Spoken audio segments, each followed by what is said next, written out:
What would football be without overreaction, Ali Moreno? Because already, after missing one chance in a pre-season friendly, fans have made their mind up. Not Liverpool fans, that Darwin Nunez is the worst signing in history because he missed the chance to convert after Mohamed Salah's shot came close to going in. Overreaction has started already. We haven't even had a ball kicked in earnest in the competitive season yet. What is going on?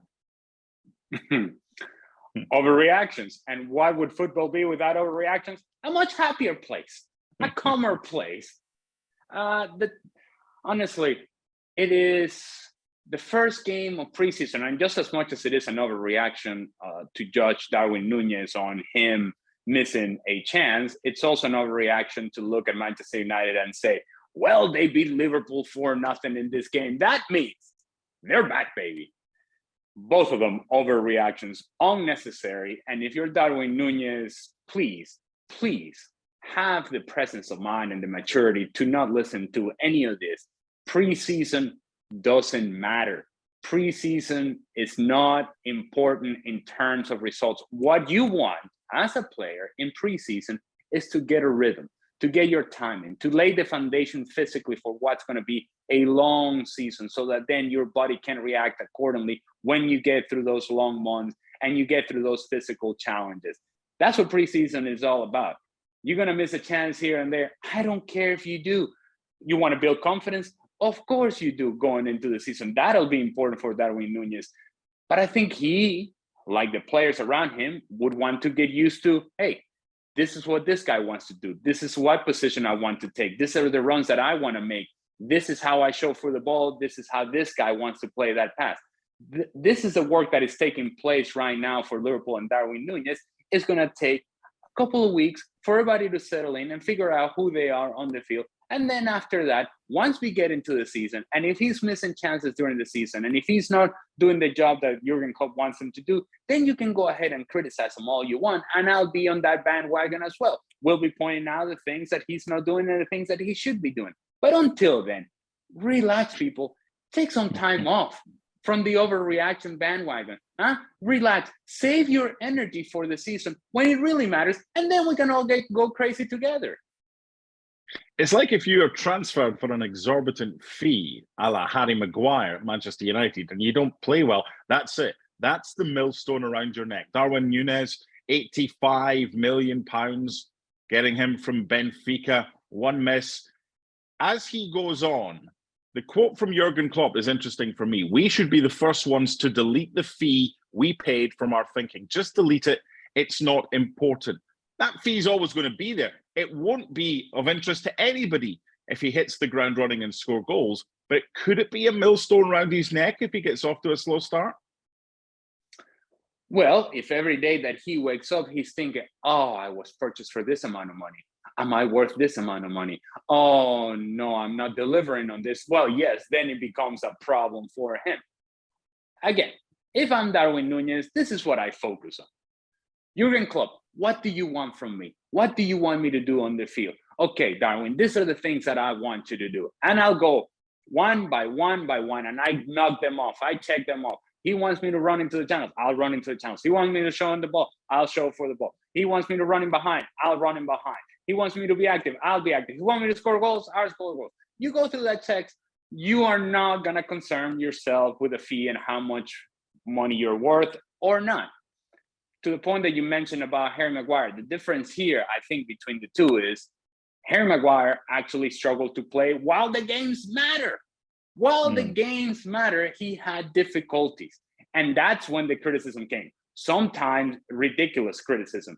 But in the case of Darwin Nunez, this is ridiculous exponentially, even more so. Because the guy has had one game and one chance that he missed.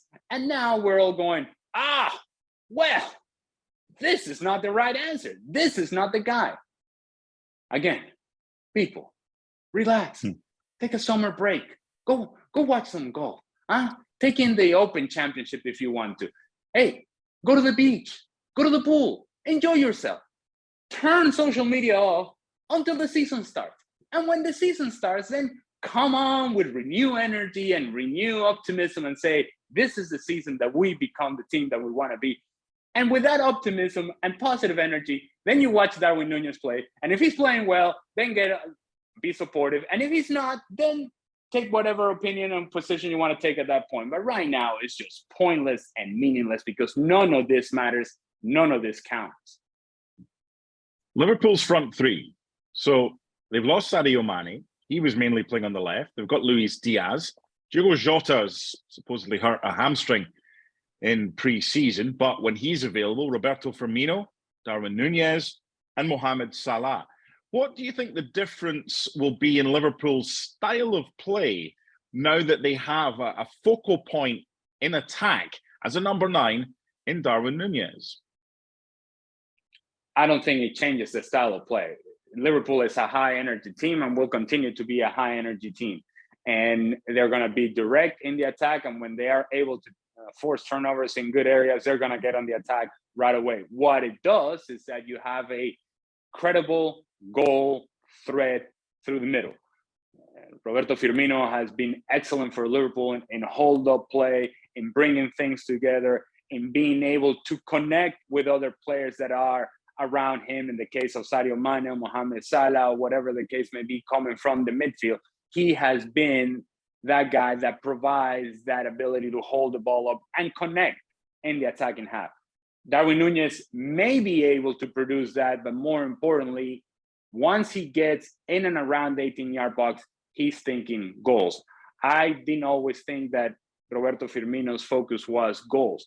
For Darwin Nunez, it's going to be goals, then connecting the play. And that's a part that perhaps Jurgen Klopp is going to have to address with Darwin Nunez is, we want the goals, don't get me wrong.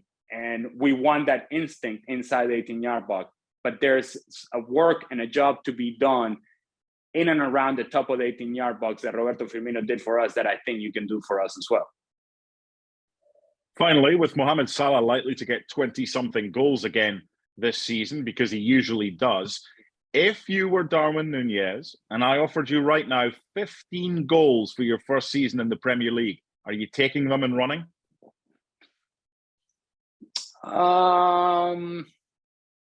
No, I am shooting for higher than that. Okay. Now, the reason I say that is because I don't want to limit myself. Yeah, put a target in your mind, but I don't think you make that target an attainable one in the sense of if Darwin Nunez plays well and he is in your starting lineup and he is the center forward for Liverpool, he's going to run himself into 15 goals. Liverpool is going to carry most of the momentum in most of the games that they play in the Premier League. And there are going to be plenty of opportunities for him to score goals. If you're a center forward, I don't think you limit your ceiling. I think you come into the season with a lot of optimism and a lot of energy, thinking that you're going to be the guy who will perhaps score the goals for Liverpool consistently. And if that's the case, I think 15 may just be too low. He'll take the 15, but I don't think that'll be the target. I think his target will be higher than that. And for anybody saying, oh, it's the worst signing ever, come on, just calm down. If you've seen some of the Liverpool teams, especially the one that Stevie Nicol left when he went away to Sheffield Wednesday in the kind of early to mid-90s, just calm down here. This isn't the Sander Westerveld years and things like that. Come on now. Get off the overreaction bandwagon. That's what Ali Moreno's telling you. Thanks so much for watching ESPN on YouTube. And for more sports highlights and analysis, be sure to download the ESPN app. And for premium content and live streaming, subscribe to ESPN Plus.